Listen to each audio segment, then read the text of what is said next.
이번 시간에 알아볼 오늘의 주요 키워드는 무엇일까요? 이번 시간의 주요 키워드는 가스 교환으로 대기에서 허파과리로 이동한 공기가 허파과리와 혈액 사이, 모세혈관 내 혈액과 조직세포 사이에서 확산에 의해 이루어지는 것입니다. 이번 시간의 학습 내용은 호흡계통의 구조와 기능, 가스 교환에 대해 살펴보겠습니다. 학습 목표로는 호흡계통의 구조와 기능, 가스 교환에 대해 설명할 수 있습니다.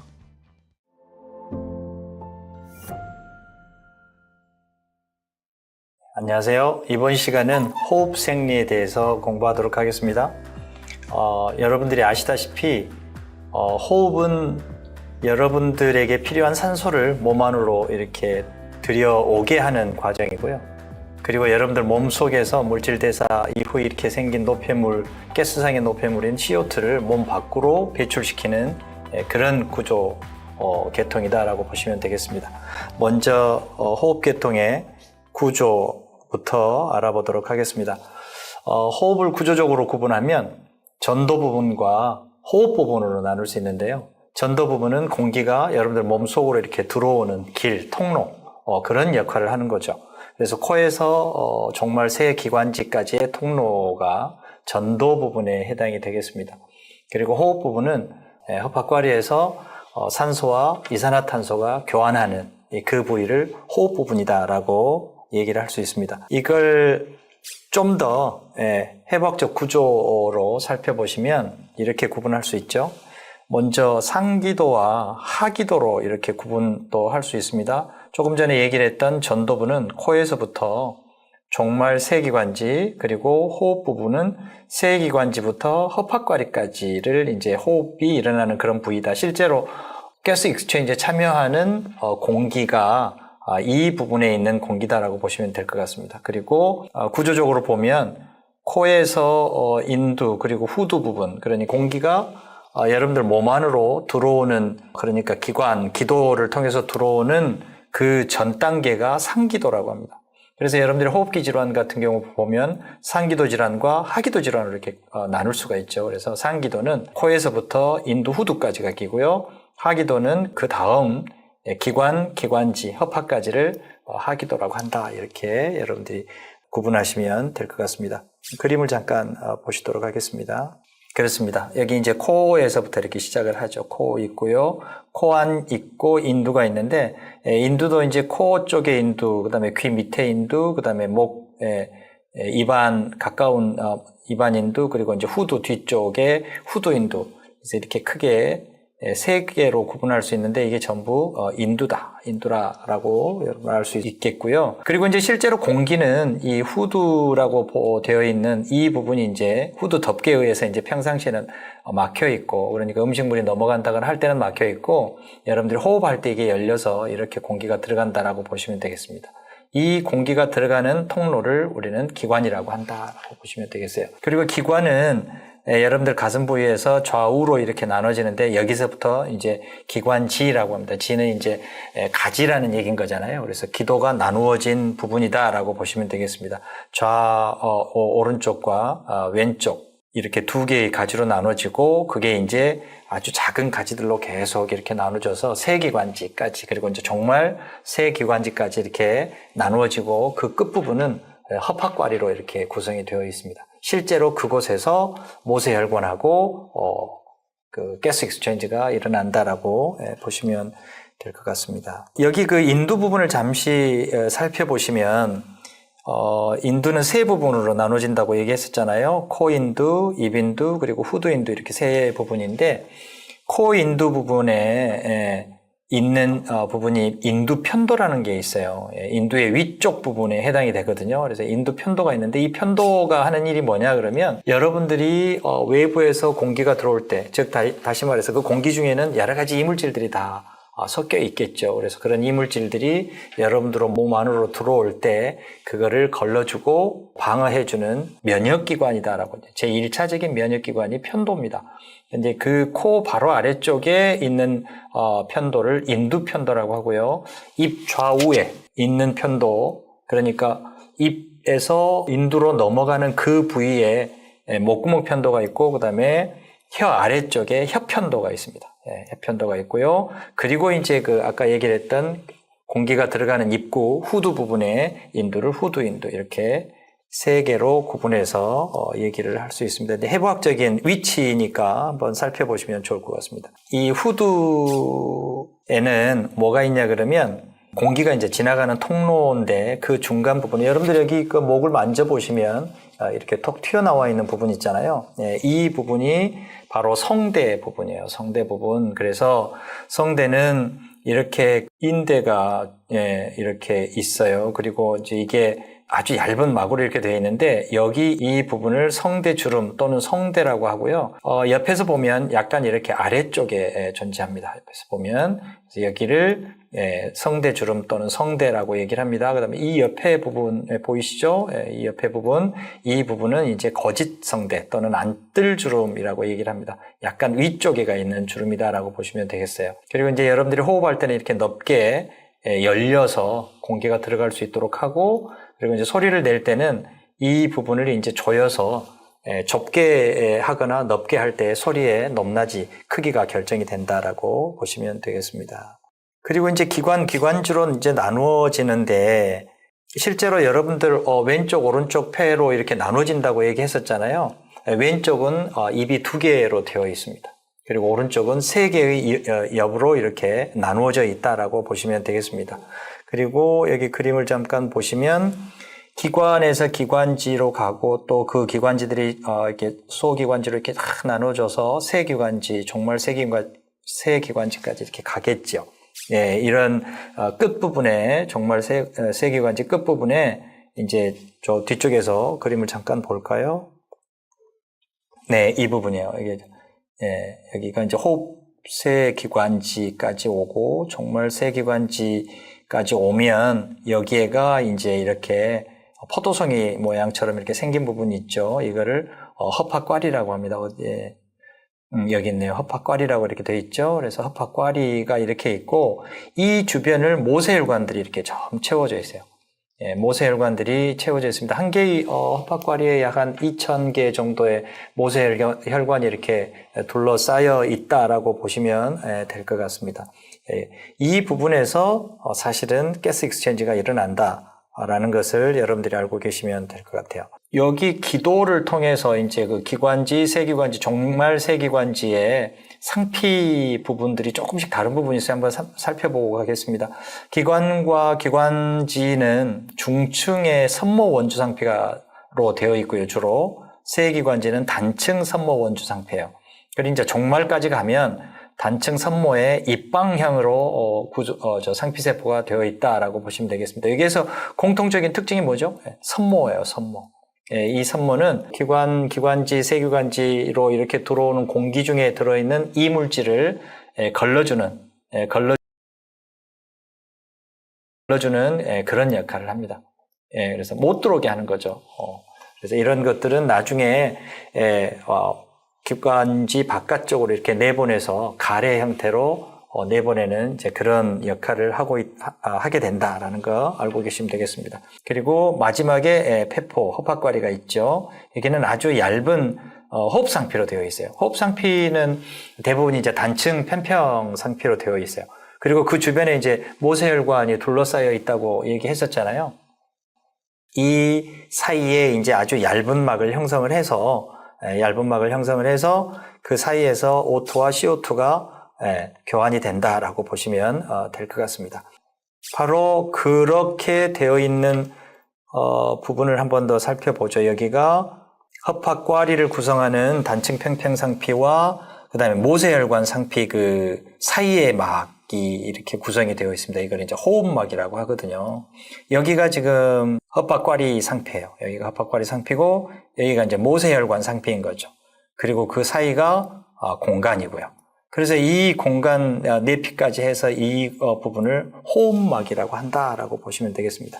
이 사이를 통해서 가스가 CO2는 나가고 O2는 들어오고 이렇게 하는 이제 그런 막인 거죠.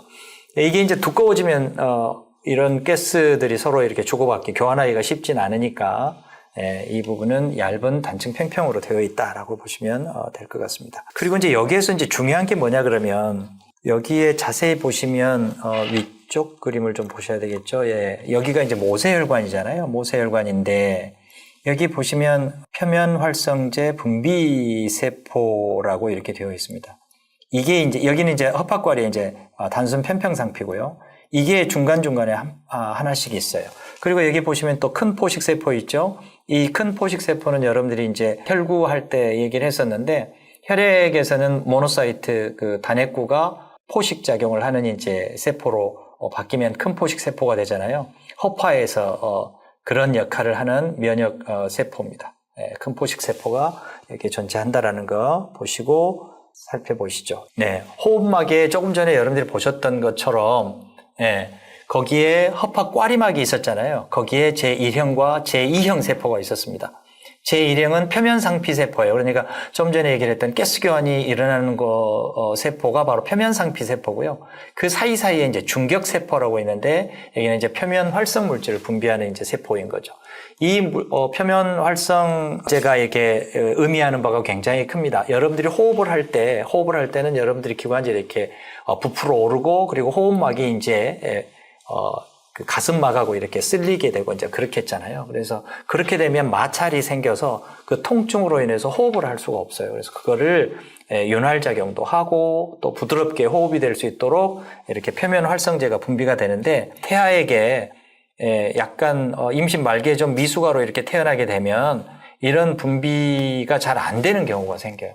표면 활성제 분비 세포가 부족하거나 했을 때 윤활 작용이 충분하지 않게 되는 거죠. 그래서 통증으로 인한 호흡곤란이 일어날 수 있죠. 이러한 경우를 미숙아 호흡곤란 증후군이라고 한다라는 거 체크하고 가시면 좋겠습니다. 그리고 이제 호흡계통의 기본적인 기능을 지금부터 좀 알아보도록 하겠습니다.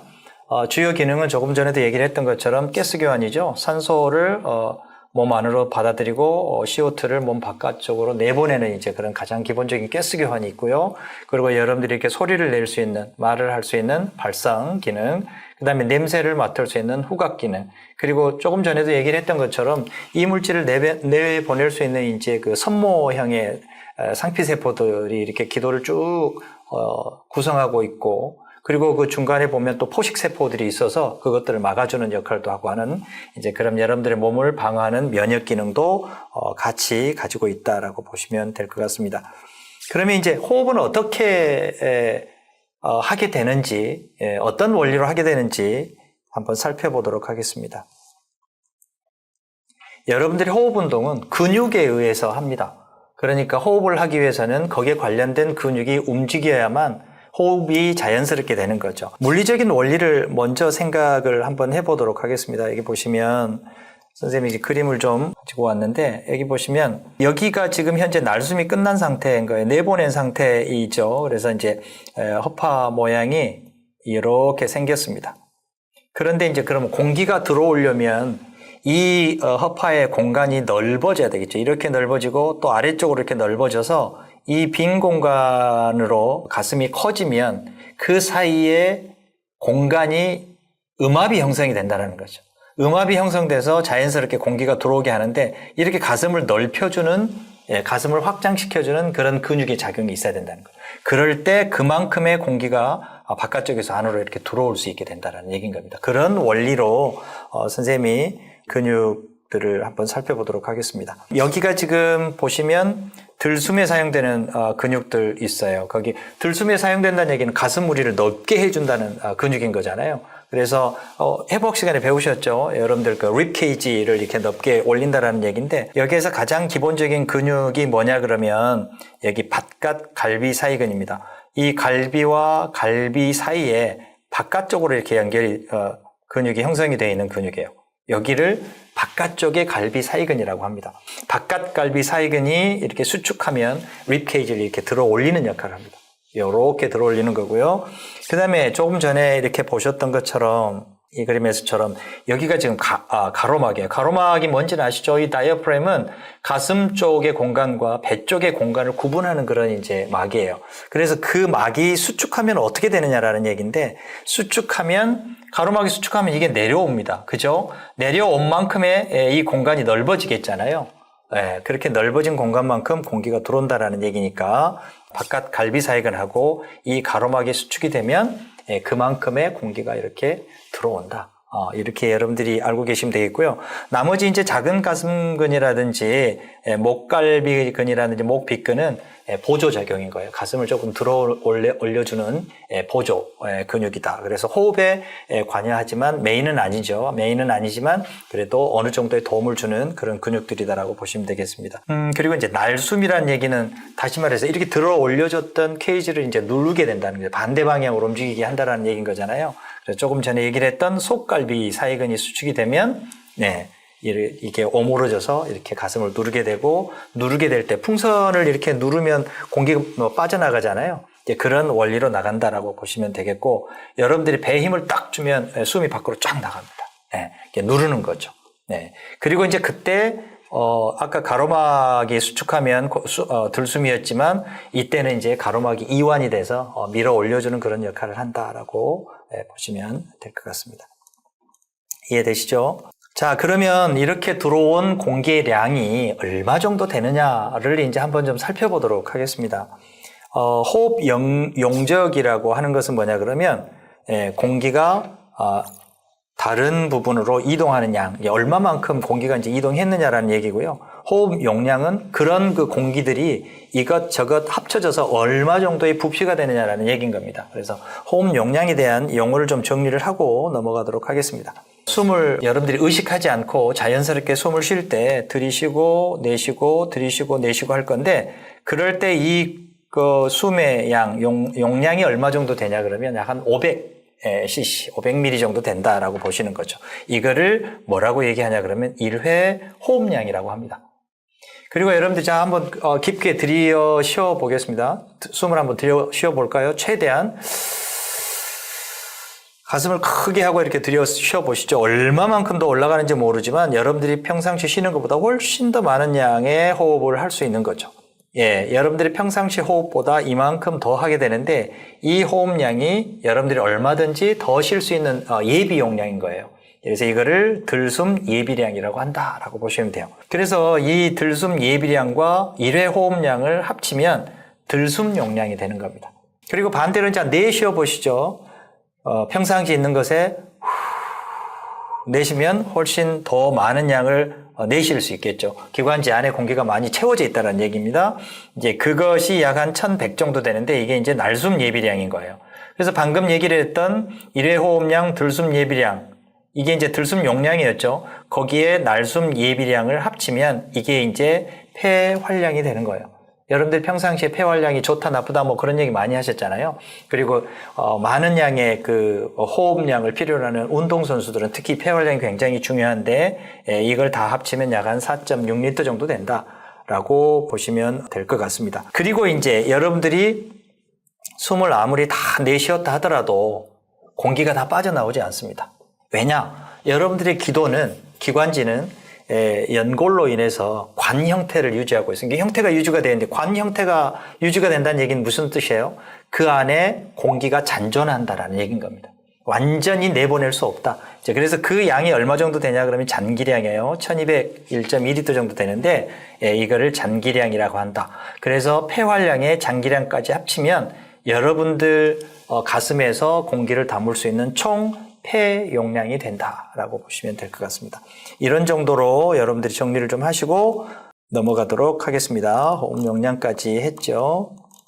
그래서 이 표로 다시 한 번 더 정리를 하겠습니다. 호흡 용적은 1회 호흡량, 들숨 예비량, 날숨 예비량, 잔기량으로 구분했고요. 이것들을 이제 각기 합쳐놓고 보면 뭐예요? 폐활량, 들숨 용량, 기능적 잔기 용량, 그리고 총 폐 용량으로 용량을 구분할 수 있다. 용적과 용량을 구분할 수 있다. 이렇게 구분하시면 되겠습니다.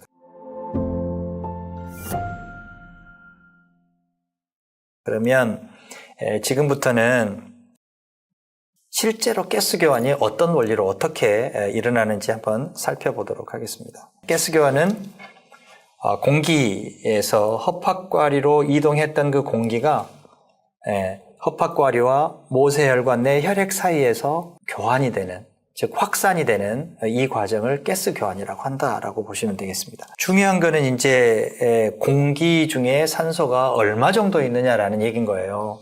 그래서 이제 그거부터 먼저 좀 살펴볼 건데요. 여러분들이 기본 상식이 있으면 이거를 쉽게 이해할 수 있습니다. 여기 보면 partial pressure of oxygen 이렇게 되어 있습니다. 이걸 이제 PO2라고 되어 있잖아요. PO2. 예, 산소 분압을 얘기를 합니다. 산소 분압. 공기는 1기압의 공기는 어느 정도의 부피 무게를 갖고 있을까요? 여러분들이 이제 한번 찾아보시면 될 건데 760 mHg 수은주 높이로 이렇게 비교하고 있습니다. 그래서 1기압의 무게는 760 mHg 정도 된다라고 보시면 돼요. 그런데 이 1기압 중에 공기의 산소는 몇 %나 있느냐라는 얘기인 거예요. 보통 20에서 21% 정도 있다고 하죠. 그럼 나머지 대부분은 질소예요. 그리고 이제 여러분들이 알고 있는 수소나 이산화탄소나 이런 것들은 이제 나머지 퍼센트 아주 적은 용량으로 있습니다. 그러니까 다행히 산소는 상당히 많은 거죠. 그러니까 760mHg 중에 산소는 21%니까 산소 분압을 수은주로 따지면 곱해 보시면 돼요. 0.21%잖아요. 0.21이잖아요. 퍼센트니까 0.21을 곱하면 26, 12, 27은 14, 15 정도, 150 얼마 정도 되겠네요. 그죠? 그래서 대략적으로 보면 150mHg가 P O2예요. 산소 분압인 거죠. 1기압에는 산소가 약 한 150mHg 정도 있다라는 거죠. 이제 그것을 염두에 두고 이거를 보셔야 돼요. 그러니까 공기 중에는 산소가 150mHg 정도 있다. 그런데 이것들이 이제 여러분들 기도를 통해서 이제 정말 세기관지까지 올 건데 그 폐포까지 올 때에 가스 익스체인지 참여하는 O2는 얼마 정도 잔존하게 될 거냐라는 얘기인 거죠. 실제로 여러분들 기도 속에는 공기가 다 빠져나가지 않고 잔존한다고 얘기했었죠. 잔기량이 있었잖아요. 그래서 그 속에 산소 농도는 또 달라질 수 있어요. 그래서 공기 중에 150mH 정도 되는 공기가 여러분들 폐포까지 오게 되면 기관에 존재하는 공기와 이렇게 섞여서 100 정도까지 떨어집니다. 그러니까 실제로 가스 익스체인지에 참여하는 산소 분압은 뭐가 된다? PO2는 100이 된다. 이렇게 이해하시면 되겠습니다. 여기가 의미하는 것은 그런 얘기인 거예요. 그래서 100이 될 때까지 산소가 혈액 속으로 쭉 다 들어가서 치환이 되면 실제로 혈액 내의 산소 분압, 그러니까 동맥혈의 산소 분압은 100을 유지하고 있다는 거 항상 알고 계시면 돼요. 그리고 이제 여기 폐포에 오는 공기 속에 이제 이산화탄소는 얼마 정도 되냐 그러면 PCO2는 40이에요. 공기 중에는 굉장히 소량 들어있지만 여러분들 기도 속에는 많은 양의 이산화탄소가 들어있기 때문에 설사 희석이 된다 하더라도 이 정도 되는 CO2가 실제로 가스 교환에 참여하게 된다라는 얘기인 거예요. 그리고 이제 여기 보시면 뭐 있어요? 신체 조직에서 이제 올라와 가지고 폐동맥을 통해서 이제 가스 교환에 참여할 이제 혈액이 올 건데 그때 그 혈액은 신체 조직 정맥에서 여기 100, 여기는 40, 뭐 이렇게 돼 있네요. 여기 얘기를 해야 되겠네요. O2 조직, 산소 40, 여기네요. 요 부분이네요, 요 부분. 이게 이제 여기 정맥을 타고 폐로 이렇게 돌아오잖아요. 폐로 돌아올 때, 그때, 혈액 속의 산소 분압은 40이에요. 요거는 이제 조직세포에서 산소를 많이 쓰고 이산화탄소를 많이 내뿜잖아요. 그러니까 산소를 소비하고 남은 분압이 평균 한 40 정도 된다라는 얘기인 겁니다. 더 적을 수도 있어요. 운동을 여러분들이 많이 하게 되면 더 적을 수도 있고. 그리고 이제 CO2 양은 이제 많아지겠죠. 계속 세포에서 CO2가 나올 거니까. 그래서 실제로 여기 허파로 오는 정맥혈의 PCO2는 46이고요. PCO2는. 그리고 PO2는 40이다. 그래서 PO2 40인, 그리고 CO2가 46인 혈액이 이제 가스 익스체인지에 참여를 하게 된다라는 거 알고 계시면 될 것 같습니다. 허파에서 그리고 조직에서 일어나는 그런 이제 내용들을 조금 자세히 알아보도록 하겠습니다. 여기 보시죠. 여기 아까 그 흡입한 공기가 한 150, 선생님 이제 계산할 때 대략적으로 계산할 때는 150이라고 얘기했었는데 이제 160 정도 나오잖아요. 160, 뭐 상관없습니다. 150에서 160 사이라고 보시면 되겠고, 그냥 160을 150으로 생각하셔도 됩니다. 그리고 CO2는 굉장히 적은 양의 퍼센트지만 들어오게 되면 PO2가 100까지 떨어진다고 얘기했었잖아요. 여기는 이제 정확하게 104, PCO2는 40 이렇게 되어 있습니다. 공기 속에 들어있는 산소와 이산화탄소 분합인 거예요. 조금 전에 알아봤던 정맥에서 오는 혈액의 PO2는 40이고 PCO2는 45예요. CO2는 여기가 높고 O2는 여기가 높잖아요. 그러니까 산소는 높은 쪽에서 낮은 쪽으로 이동하고 CO2도 높은 쪽에서 낮은 쪽으로 나가게 되겠죠. 언제까지 나가냐 그러면 산소가 허파과리의 산소 분압하고 같아질 때까지. CO2는 언제까지 나가느냐? 공기 중의 산소와 같을 때까지. 그래서 동맥혈은 이 허파과리의 산소 분압 농도와 같은 상태까지 교환이 일어나서 심장으로 되돌아오게 된다는 얘기인 거예요. 이 혈액을 이제 조직으로 보내는 거죠. 조직으로 보냅니다. 이렇게 심장에서 조직을 타고 이렇게 내려가면 이제 여기는 이제 조직 내 이제 모세혈관이잖아요. 조직 내 모세혈관이 100으로 그냥 보셔도 되는데 이제 여기 혈액 속에서도 약간 소비가 되고 그렇게 했잖아요. 그래서 PO2가 95까지 떨어져서 이제 조직에서의 교환에 참여하는 PO2는 95예요. PCO2는 40인 거죠. 40인 거잖아요. 그죠? 40입니다. 그래서 일반적으로 조직 세포의 O2는 20까지 떨어집니다. 조금 덜 할 수도 있고 뭐 할 수도 있긴 하겠지만 그래서 PO2는 95가 산소 쪽으로 가겠죠. 그 다음에 CO2는 반대로 여기는 조직에서는 46까지 올라가 있잖아요. 분압이. 그래서 이거는 혈액 쪽으로 이동하는. 즉 다시 말해서 허파에서는 PO2, O2는 밖에서 안으로 들어오고요. 그죠? 밖에서 안으로 들어오고 CO2는 안에서 밖으로 나가면 조직에서는 조직에서 혈관 쪽으로 CO2가 이동하고 O2는 혈관에서 세포 쪽으로 이동한다. 방향 여러분들이 잘 체크하시면 좋겠습니다. 그래서 허파과리에서 일어나는 가스 익스체인지를 외호흡이라고 하면 혈관과 조직 사이에서 일어나는 가스 익스체인지를 몸 안에서 일어나는 호흡, 그래서 내호흡이라고 한다라고 보시면 되겠습니다. 그렇게 치환이 되면 이렇게 되는 거죠. PO2가 40, PCO2가 45 평형 상태가 돼서 정맥혈을 타고 심장으로 되돌아가는 그런 순환을 하게 되겠습니다. 이해되시죠? 이렇게 여기에 참여하는 그런 이제 그 공기가 사실은 허파과리의 총 면적이 굉장히 넓다고 해요. 약 한 80평방미터 정도 됩니다. 굉장히 넓죠. 테니스 코트 한 반 정도 되거든요. 거기에 여러분들이 한 호흡을 전부 그 80평방미터 정도 되는 것에서 전부 뿌려서 가스 익스체인지가 일어날 수 있도록 그렇게 하고 있다라고 보시면 되겠습니다. 오늘은 여기까지 하겠습니다.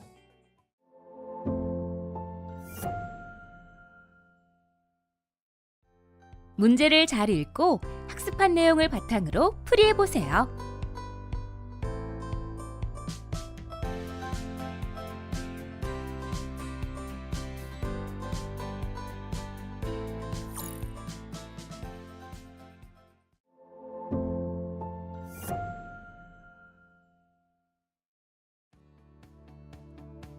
이번 시간은 호흡계통의 구조와 기능, 가스 교환에 대해 알아보았습니다.